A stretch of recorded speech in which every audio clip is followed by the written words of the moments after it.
5 digital NRC আৰু আধাৰ কাৰ্ডক লৈ বৃহৎ ঘোষণা মুখ্যমন্ত্ৰী হিমন্ত বিশ্ব শৰ্মাৰ সদনত উচ্চতম ন্যায়ালয়ৰ নিৰ্দেশনা ব্যাখ্যা কৰিলে মুখ্যমন্ত্ৰীয়ে তেওঁ কি ক'লে চাওঁ আহক এনআৰসি আৰু আধাৰ কাৰ্ডক লৈ বৃহৎ ঘোষণা মুখ্যমন্ত্ৰী হিমন্ত বিশ্ব শৰ্মাৰ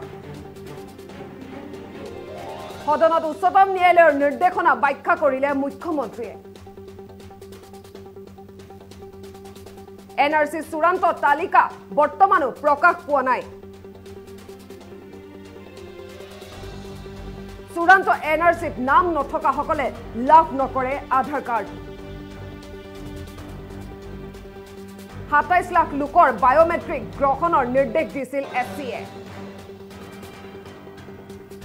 চৰকাৰে সংগ্ৰহ কৰা বায়োমেট্ৰিকৰ তথ্য সংৰক্ষণৰ নিৰ্দেশ এছচিৰ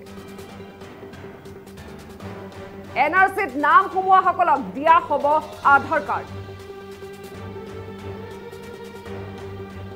এনআৰসিত নাম নথকা সকলে বিদেশী ন্যায়াধিকৰণৰ ৰায়লৈ অপেক্ষা কৰক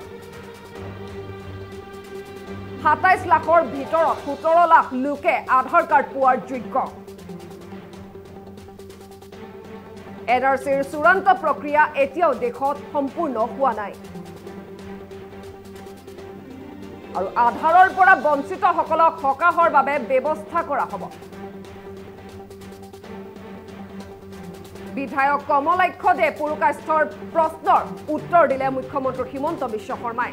এনআৰসি আৰু আধাৰ কাৰ্ডক লৈ এতিয়া বৃহৎ ঘোষণা কৰিছে মুখ্যমন্ত্ৰী হিমন্ত বিশ্ব শৰ্মাই সদনত উচ্চতম ন্যায়ালয়ৰ নিৰ্দেশনা ব্যাখ্যা কৰিলে মুখ্যমন্ত্ৰীগৰাকীয়ে বিধায়ক কমলাক্ষ দে পুৰকাস্থৰ প্ৰশ্নৰ উত্তৰ দিছে মুখ্যমন্ত্ৰী হিমন্ত বিশ্ব শৰ্মাই আৰু বহুকেইটা তেওঁ কথা কৈছে য'ত কৈছে যে এনআৰসি চূড়ান্ত তালিকা বৰ্তমানো প্ৰকাশ পোৱা নাই চূড়ান্ত এনআৰসিত নাম নথকা সকলে লাভ নকৰে আধাৰ কাৰ্ড 27 লাখ লোকৰ বায়োমেট্ৰিক গ্ৰহণৰ নিৰ্দেশ দিছিল এছচিএ চৰকাৰে গ্ৰহণ কৰা বায়োমেট্ৰিকৰ তথ্য সংৰক্ষণৰ নিৰ্দেশ এছচিৰ এনআৰসিত নাম সোমোৱা সকলক দিয়া হ'ব আধাৰ কাৰ্ড আনহাতে তেওঁ কৈছে যে এনআৰসিত নাম নথকা হলে বিদেশী ন্যায়াধিকৰণৰ ৰায়লৈ অপেক্ষা কৰক এনেদৰে মন্তব্য কৰিছে মুখ্যমন্ত্ৰী হিমন্ত বিশ্ব শৰ্মাই 27 লাখৰ ভিতৰত 17 লাখ লোকে আধাৰ কাৰ্ড পোৱাৰ যোগ্য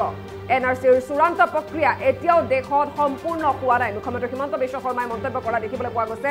এনআৰসি আৰু আধাৰ কাৰ্ডক লৈ এতিয়া বৃহৎ ঘোষণা কৰিছে আধাৰৰ পৰা বঞ্চিত সকলক সকাহৰ বাবে ব্যৱস্থা কৰা হ'ব বুলি তেওঁ কৈছে বিধায়ক কমলাক্ষ দে পুৰকাস্থৰ প্ৰশ্নৰ উত্তৰ দিলে মুখ্যমন্ত্ৰী হিমন্ত বিশ্ব শৰ্মাই এনআৰসি আৰু আধাৰ কাৰ্ডক লৈ এতিয়া বৃহৎ ঘোষণা কৰিছে সদনত উচ্চতম ন্যায়ালয়ৰ নিৰ্দেশনা ব্যাখ্যা কৰিলে মুখ্যমন্ত্ৰীগৰাকীয়ে বহুকেইটা কথা ক'লে তেওঁ কি কথা ক'লে আমি শুনো আহক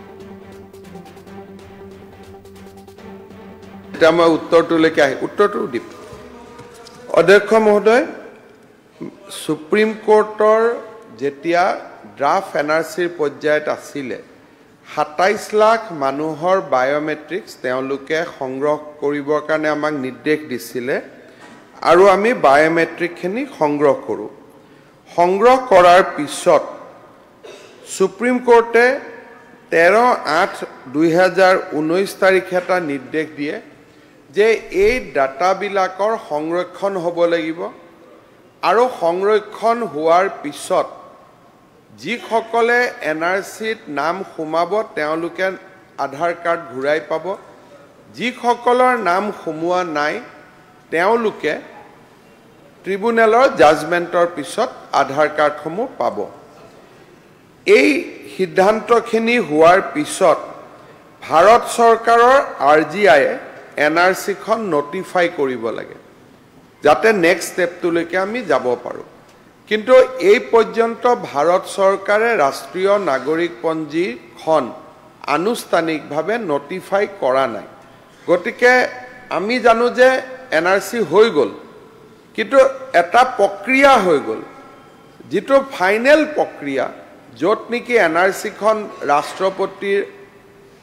অধ্যাদেশ বা অৰ্ডাৰত নটিফাই হ'ব লাগে নটিফাই হোৱা নাই যেতিয়া নটিফাই হোৱা নাই আৰু এটা লগত কৈছিলে যে তথ্যৰ নিৰাপত্তাৰ ব্যৱস্থা কৰিব লাগে আমাৰ যিখিনি টেকনলজি আছে সেইখিনি দি আমি তথ্যৰ নিৰাপত্তা কেনেকৈ কৰিব পাৰোঁ তাকো আমি ভাৰত চৰকাৰক জনাইছোঁ দুইটা বিষয় ভাৰত চৰকাৰৰ বিবেচনাধীন হৈ আছে ইয়াৰ ভিতৰত আমি এখন কেবিনেট কমিটি গঠন কৰিছিলোঁ কেবিনেট কমিটিখনে সদৌ অসম ছাত্ৰ সন্থাকে ধৰি বিভিন্ন দল সংগঠনৰ লগত কথা পাতি আমাক এটা সিদ্ধান্ত দিছিলে যে যি মুহূৰ্তলৈকে এনআৰচিখন চূড়ান্ত নহয় অন্তত চূড়ান্ত এনআৰচিত নাম থকা মানুহখিনিক আমি আধাৰ কাৰ্ড দিব পাৰোঁ অৰ্থাৎ ২৭ লাখ মানুহৰ ভিতৰত প্ৰায় ১৭ লাখ মান মানুহে আধাৰ কাৰ্ড পোৱাৰ এটা যোগ্যতা থাকেগৈ কিন্তু বিষয়টো যেতিয়া সুপ্ৰিম কোৰ্টলৈকে যায় সুপ্ৰিম কোৰ্টে আধাৰ কাৰ্ডৰ পৰা বঞ্চিত হোৱা আবেদনকাৰীসকলক সকাহ দিবলৈ কেন্দ্ৰীয় চৰকাৰক দায়িত্ব দিয়ে আৰু কেন্দ্ৰীয় চৰকাৰে এখন অফিচ মেমৰেণ্ডাম উলিয়ায় কিন্তু তাৰ পিছতো মই সদস্যগৰাকীৰ লগত একমত মই দেখিছোঁ যে মানুহখিনি যিমান উপকৃত হ'ব লাগিছিল উপকৃত হোৱা নাই মই ইমানে ক'ব পাৰোঁ যে লাহে লাহে এই বিষয়টো আমি সমাধানৰ ফালে লৈ আনি আছোঁ আৰু বিভিন্ন কথা মই সদনৰ মজিয়াত ক'ব বিচৰা নাই কিন্তু মই ভাবোঁ যে ৰাম ভক্তই হওক বা যিসকল ভাৰতীয় নাগৰিক বা ভাৰতীয় নাগৰিক হোৱাৰ যোগ্যতা আছে এই ব্যক্তিসকলৰ সমস্যাটো সমাধান কৰাৰ বাবে আমি খুব তৎপৰ আৰু খুব সোনকালে এইটো সমাধান হ'ব বুলি মই আশা কৰোঁ কিন্তু এতিয়া যদি মোক ডিটেইলছ সোধে ডিটেইলছ ময়ো ক'ব পৰা অৱস্থাত নাই কাৰণ আমাৰ বহুত ইনফৰ্মেল ডিছকাশ্যন ভাৰত চৰকাৰৰ লগত চলি আছে আৰু লাহে লাহে মই অনুভৱ কৰিছোঁ যে বিষয়টো আমি শেষ পৰ্যায়লৈকে আনিছোঁ কিন্তু সদস্যগৰাকীৰ লগত মই একমত যে মানুহখিনিয়ে যথেষ্ট কষ্ট খাই আছে আৰু তাৰ লগত ময়ো একমত কিন্তু উচ্চতম ন্যায়ালয়ৰ নিৰ্দেশক বিৰোধিতা কৰি বা উচ্চতম ন্যায়ালয়ৰ নিৰ্দেশৰ বাহিৰত গৈ আধাৰ কৰ্তৃপক্ষক মই ক'লেও আধাৰ কেইখন দি নিদিয়ে গতিকে বিষয়টোলৈ ফাইনেল কল উচ্চতম ন্যায়ালয় কিন্তু উচ্চতম ন্যায়ালয়ৰ পৰা আমি কিবা পাওঁ বা নাপাওঁ তাৰ আগতেও এই সমস্যাটো সমাধানৰ কাৰণে ব্যাপক চিন্তা চৰ্চা চলি আছে আৰু মই কমলেশ পুৰকায়স্থ ডাঙৰীয়াক ধন্যবাদ জনাইছোঁ যে এই প্ৰচেষ্টাৰ অংশ হিচাপে ৰাম ভক্তসকলে যদি কিবা সুবিধা পায় তাত যাতে আপোনালোকে বিৰোধিতা নকৰে তাৰ তাতে ৰহিম ভক্ত আৰু যিশু ভক্তটো লগাই ল'ব লাগে সেকুলাৰ পাৰ্টি কুৱেশ্যনাৰক ক'বলৈ দিয় সেকুলাৰ পাৰ্টি কুৱেশ্যনাৰ ক'বলৈ দিয় এনেকুৱা কুৱেশ্যন ফাৰ্ষ্ট আশ্চৰ্য অনাৰেবল মেম্বাৰ কংগ্ৰেছে ডণ্ট ডিষ্টাৰ্ব সদস্য এনেকুৱা এনআৰচি আৰু আধাৰ কাৰ্ডক লৈ এনেদৰে মুখ্যমন্ত্ৰী হিমন্ত বিশ্ব শৰ্মাই কৰিলে বৃহৎ ঘোষণা সদনত উচ্চতম ন্যায়ালয়ৰ নিৰ্দেশনা এনেদৰে এতিয়া তেওঁ ব্যাখ্যা কৰা দেখিবলৈ পোৱা গৈছে এনআৰচিৰ সন্দৰ্ভত আৰু আধাৰ কাৰ্ডক লৈ তেওঁ বহুকেইটা কথা কৈছে এনআৰচি চূড়ান্ত তালিকা বৰ্তমানো প্ৰকাশ পোৱা নাই তেওঁ মন্তব্য কৰি কৈছে চূড়ান্ত এনআৰচিত নাম নথকাসকলে লাভ নকৰে আধাৰ কাৰ্ড এই মন্তব্য মুখ্যমন্ত্ৰী হিমন্ত বিশ্ব শৰ্মাই ঘোষণা কৰিছে তেওঁ ২৭ লাখ লোকৰ বায়োমেট্ৰিক গ্ৰহণৰ নিৰ্দেশ দিছিল এছচিয়ে চৰকাৰে সংগ্ৰহ কৰা বায়োমেট্ৰিকৰ তথ্য সংৰক্ষণৰ নিৰ্দেশ এছচিৰ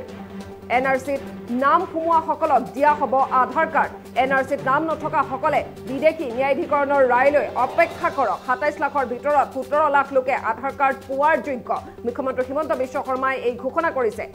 আধাৰৰ পৰা বঞ্চিতসকলক সকাহৰ বাবে ব্যৱস্থা কৰা হ'ব বিধায়ক কমলেশ পুৰকায়স্থৰ প্ৰশ্নৰ উত্তৰ দিলে মুখ্যমন্ত্ৰীগৰাকীয়ে এনআৰচি আৰু আধাৰ কাৰ্ডক লৈ বৃহৎ ঘোষণা বৰ্তমান সময়ত মুখ্যমন্ত্ৰী হিমন্ত বিশ্ব শৰ্মাৰ আৰু য'ত উচ্চতম ন্যায়ালয়ৰ নিৰ্দেশনাত ব্যাখ্যা কৰিলে মুখ্যমন্ত্ৰী হিমন্ত বিশ্ব শৰ্মাই এনআৰচি সন্দৰ্ভত তেওঁ ক'লে এনআৰচি চূড়ান্ত তালিকা বৰ্তমানো প্ৰকাশ পোৱা নাই বুলি তেওঁ ক'লে চূড়ান্ত এনআৰচিত নাম নথকাসকলে লাভ নকৰে আধাৰ কাৰ্ড এনআৰচিত নাম সোমোৱাসকলক দিয়া হ'ব আধাৰ কাৰ্ড চৰকাৰে সংগ্ৰহ কৰা বায়োমেট্ৰিকৰ তথ্য সংৰক্ষণৰ নিৰ্দেশ এছচিৰ ২৭ লাখৰ ভিতৰত ১৭ লাখ লোকে আধাৰ কাৰ্ড পোৱাৰ যোগ্য এনআৰচিৰ চূড়ান্ত প্ৰক্ৰিয়া এতিয়াও দেশত সম্পূৰ্ণ হোৱা নাই আধাৰৰ পৰা যিসকল বঞ্চিত হৈ আছে তেওঁলোকৰ সকাহৰ বাবে ব্যৱস্থা কৰা হ'ব বুলি তেওঁ কৈছে